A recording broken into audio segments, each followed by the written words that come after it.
ads is an auction. You're the only one left in the pool. You should only be paying 1 cent for that ad, not $2 or $5 or even 30 cents. It's 100% performance-based. We don't sell licenses or set up fees. We simply charge a fee for how much we've recovered. So we're trying to be the Robin Hood of marketing, where we're finding this wastage, we're bringing it back to advertisers so they don't waste it anymore. We are diving into how AI is shaping the future of work, redefining productivity and delivering real ROI for startups and businesses ready to embrace innovation.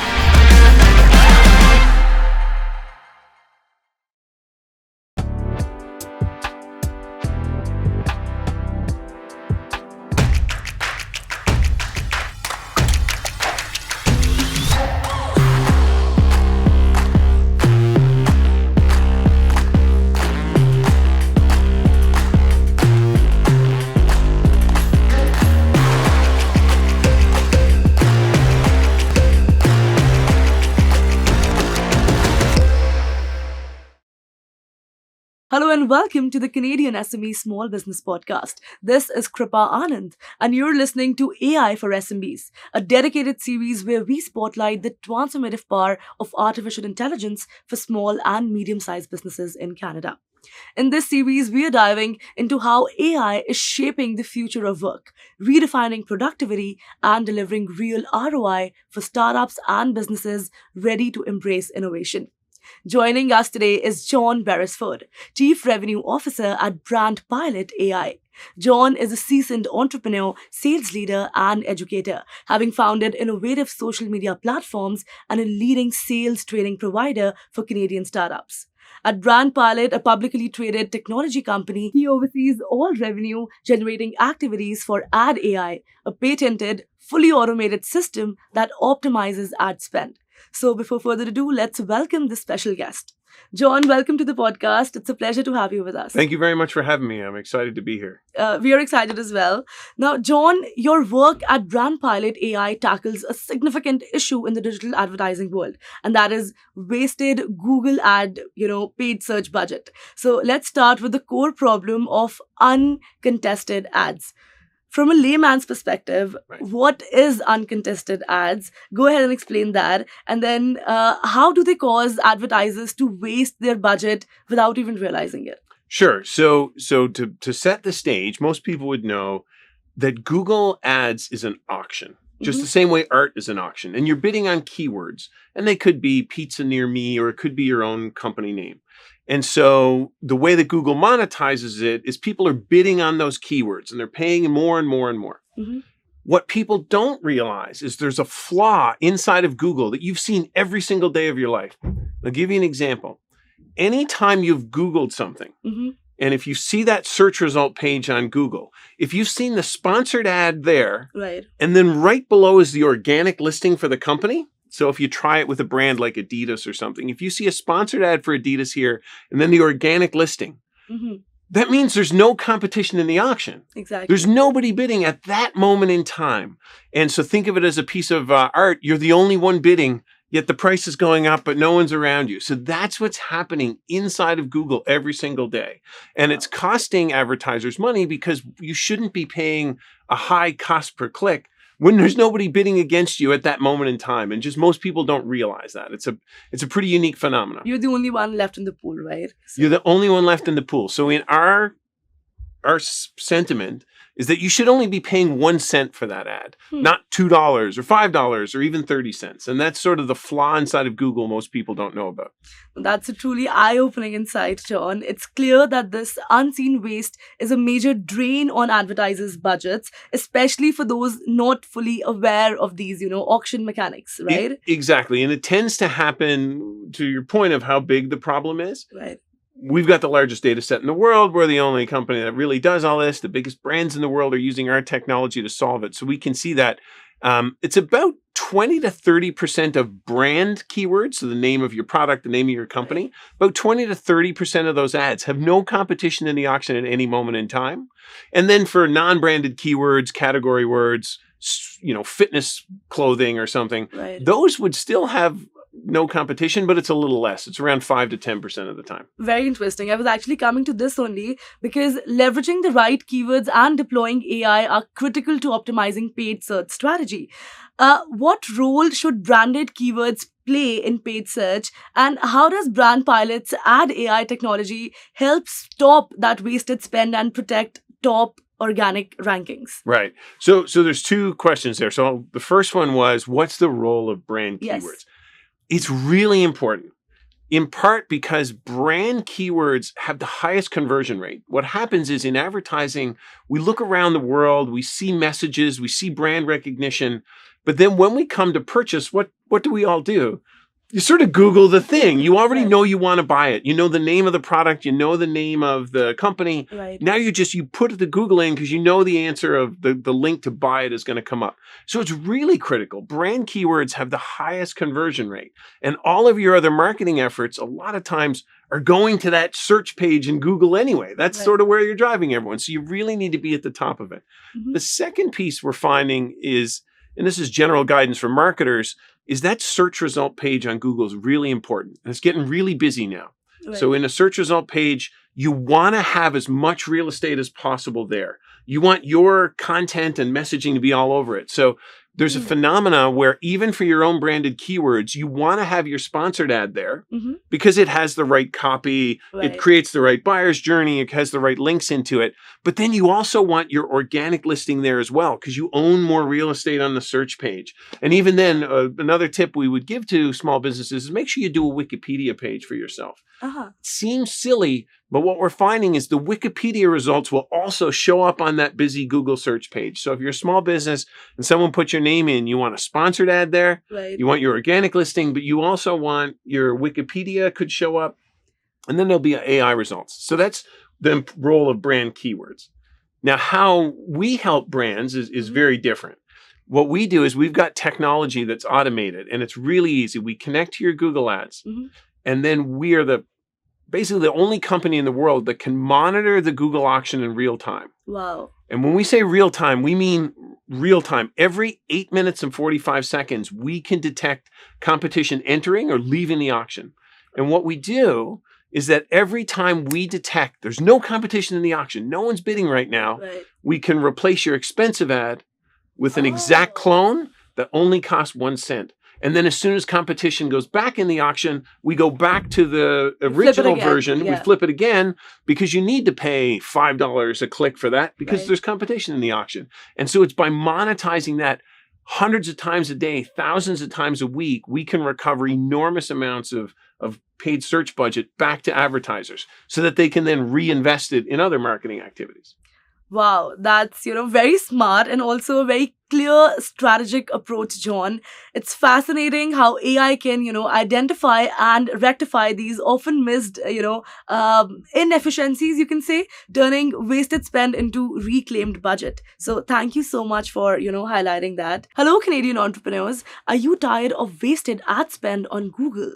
Learn from John Beresford, CRO of BrandPilot AI, about how AI can reclaim your budget, optimize your paid search, and drive real ROI for your marketing campaigns. Now let's continue our conversation with John. All right, so John, BrandPilot AI operates on a unique business model that sets it apart from, many traditional advertising agencies out there in the market. How exactly does BrandPilot's performance-based model work?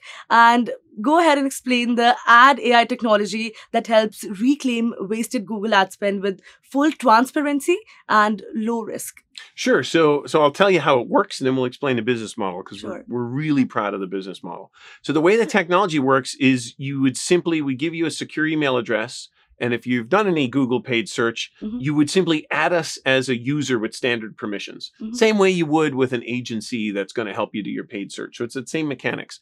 And then the system just runs in the background behind the scenes. Mhm. And we're monitoring the auction for your select keywords. And then we're detecting competitions in the auction or it's not. We actually the AI predicts when competition isn't going to be in the auction. And then we have a system to verify it. So when Right. those two things are true, now we know we can switch the ads to save you money. And we just do that in real time.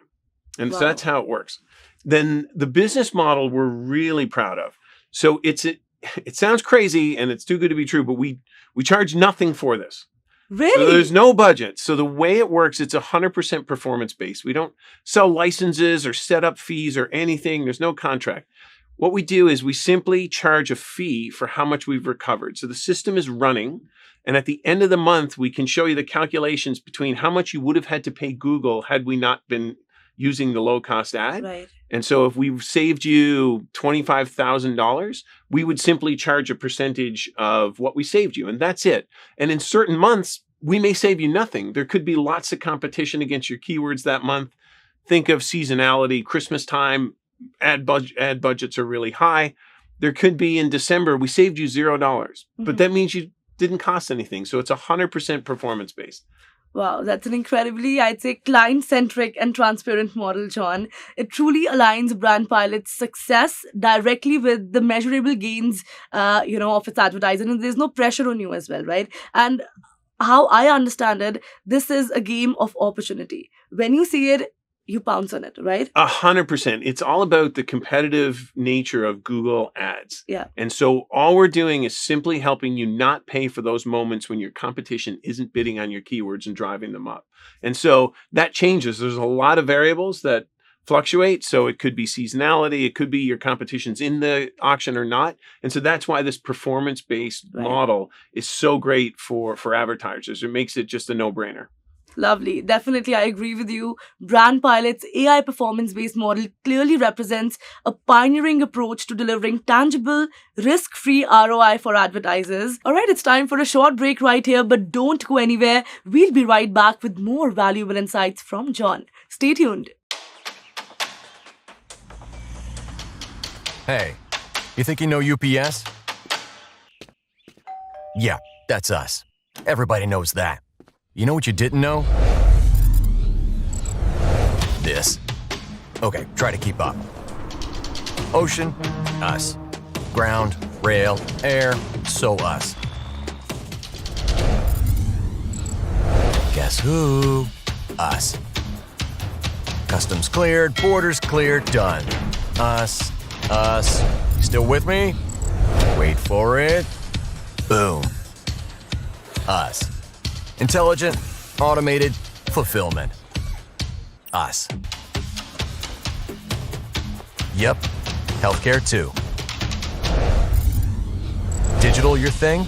Yeah, well, book it, ship it, track it. You feeling me yet?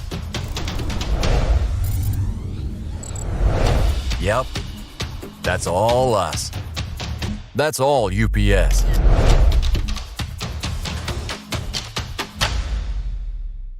Welcome back, listeners. Let's continue our conversation with John and explore the key lessons he's learned from his entrepreneurial journey and how these insights are shaping the future of BrandPilot. Now, John, let's reflect on your extensive entrepreneurial journey and the lessons that you've learned along the way. Your entrepreneurial journey spans over 2 decades, having founded multiple tech companies and trained hundreds of entrepreneurs, right? So how has the journey been? What key lessons have you learned that, you want to share with our audience today? Yeah, I mean, I started my first company as a student at Wilfrid Laurier University, and I now teach the course that I started my company in. So life has its full cycle, right? It is. It's been really exciting. And then I've had the good fortune of working with startup incubators all across Canada. I've probably worked with over 700 Canadian startups over the last 10 years. Wow. So the biggest lesson, the number one lesson for me that I'm a broken record, all my students who see this will know, is if you're getting started, especially in an innovative tech industry. So if you're starting a traditional business, this doesn't apply. If you're starting a landscaping company, this isn't the problem. But if you're trying to do something new and novel, the hardest part for everyone, and the part that everyone gets wrong and they miss, is making sure they really got solid product market fit. So I've worked with 700 startups. None of them had a bad idea. None of them. They were all good ideas. Right. It's not enough to have a good idea. You've got to go out there and interview the market before you start building anything and really test and challenge people to make sure that what you're trying to do is meaningful enough that they'll eventually take action. Because if not, they'll say, it's a really good idea. And you go, is it? And they go, yeah, it's a really good idea. Would you buy it? I was like, well, not yet. You're a startup. But in 9 months' time, after you've spent $200,000 and hired a bunch of developers and killed yourself and quit your job, come and see me and I'll think about it then.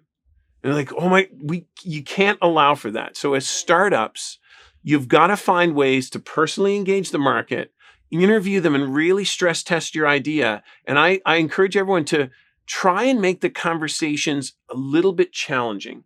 Don't just take someone's excitement and go, oh, great, and feel good about it. Say, wait a second, are you serious? Is this a good idea? And they go, yes. They're like, well, how could I get that person to do something a little more to confirm? So I would say, hey, we're not ready yet, but I tell you what, write me a check for $1,000. Yeah. And then I will cash it in 9 months' time when the product's built, and then you're ready to go. And if the person says, whoa, hang on a second, I don't want to do that. Now you've got to pounce. Now you've got to go, wait, now we're having a real conversation. I just told you what I did. You said it's a good idea. Then when I challenged you even a little bit, you shrunk away. It's okay. I'm not mad, but just talk me through. And then they go, well, we don't know who you are. We actually don't spend that much money, or that's not as big a problem as I thought. So the hardest part for startups is at this early stage, taking the excitement that you have about your good idea and just tempering it down and realizing and putting it in a box and putting that excitement over here, and then having another phase where you're like, I'm just going to go out to the market, interview people as much as possible, and try and get to the truth that, sure, it's a good idea, but would you actually use it and take advantage of it and actually do something? And that's where I see most startups falling apart, is in that validating their market phase.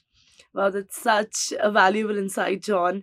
It's clear that your journey has, equipped you with deep practical wisdom in sales and entrepreneurial growth. So on that note, John, I'd love to ask, everyone is acquiring new skills out there, right? Everyone is learning courses, doing workshops, but as an entrepreneur, I personally feel that having the soft skills is what makes you a true successful entrepreneur. So according to, on that note, what are the soft skills required to make an entrepreneur truly successful? Yeah, so it's interesting that I think one of the main skills people have is actually your skill. Your skill of interviewing people is one of the things I think is most important, because it's easy for entrepreneurs to have an idea and to work on it technically. But what we know in the market that makes entrepreneurs successful is the ability to go out and talk to potential customers, talk to the market, be able to ask really good questions like you're doing, being able to track your answers, and then take that feedback to your engineering team. People ask me all the time, what's the best undergrad degree to do to be an entrepreneur? Everyone thinks engineering or business. I actually think it's journalism. Exactly. I think journalism is the number one skill, because you can go out in the world, like I said, ask the right questions, track your answers, ask questions without a personal bias against it. Right. The best products that we've taken to market have all been the ones where we interviewed the potential customers a ton, took all those learnings, and then brought them to the engineering team. And it got really easy. This is what people want after this screen that should do this. Right. This is the features they want. This is the ones they don't want. But that all comes from really effective interviewing. And that's what people are missing. No, definitely, because it's a product market fit as well, right? And in future, I'd love to become an entrepreneur myself. So this is pretty reassuring. You're on your way. You got the best skill, the number one skill taken out of the way. And then the second part I find would be really, really important to people would be to have these communication skills. So a lot of times when you start a company, you as the CEO need to be the first salesperson or marketing person. And like, you're the one that can tell the story the best. And so having those communication skills, I think, are really, really important. One of the piece of advice I give founders all the time is around sales. And so what they'll do is they will hire a salesperson to magically sell their product. Right. My experience is that the CEO should be the first salesperson right up until, you get your first few customers. Right. And so the downside is that the CEO is too busy building product, running a company. So the part that you would want to outsource and hire is what we call demand generation. So how do you do all the cold calls, do all the marketing so that you can get a meeting with a potential customer? But when you do get a meeting, the CEO should run that meeting. Don't worry about having some expensive gray-haired salesperson do it. You do it. The hard part's getting the meeting. The better part for the CEO is running the meeting. And if you can do that, I think it's a really efficient way to get started. No, definitely, because as a CEO, if you're, doing a sale, then you're setting an example for the entire team to follow as well, right? Well, in my experience in reality, because I've been that salesperson that they hire and expect to solve everything, is if there's a really important customer call, The CEO is going to show up anyway. They're going to go like every time. The CEO always comes to the meeting anyway. So why am I paying for an extra salesperson? Now, on the flip side of that, the part that's the hardest in all of this is what I call demand generation. Mm-hmm. How do we put our message out there? So this is inbound marketing, outbound, all of that stuff's really hard. So you should outsource and invest in that. Just don't invest in a high-priced sales executive until you've got it figured out as a CEO. Wow, $100 million advice there, John. On that note, BrandPilot AI achieved a significant milestone by going public in July 2024, right? So how exactly does this public support, help BrandPilot's mission in growth? And also go ahead and explain, are there any specific trends that you are personally seeing that are, changing the way the market landscape is working? Yeah, so for us, going public was really important, especially for our investors, because one of the hardest things we call liquidity, which is I invest in something, but then how do I get my money out? And so the thing we all see on Dragon's Den or, angel investing or even venture capital investing is you put your money into a company, but then your hands are tied. Your money just sits there until years from now when somebody else decides that you're going to sell the company, right? Everyone hopes that Google buys their company someday. So which means your investment just sits there and languishes until something happens. When we went public, we've now got this great opportunity for our investors where they're in control of their investment. They can invest in our company, which we appreciate, but then being public, they own the shares already. They've got the ability to trade them and sell them, buy more as they see fit. So it's given our investors a ton of flexibility as to how and when they want to invest in our company. Wow, that's an ambitious and inspiring vision, John. It's clear that BrandPilot AI is poised for a significant global impact and continued innovation. On that note, if I were to give you a time machine right now and say you were to travel 5 years into the future, how exactly would you envision BrandPilot AI's future when you step out of it? Yeah, so right now we are focused on solving this massive flaw inside of Google Ads. And to put the flaw in context, Google Ads drives about, I think they did about $175 billion oh my God. in revenue just from paid search ads. That's more than the GDP. That's mind-blowing. That's more than the GDP of most countries, right? So there's one market problem we're solving is a $178 billion market.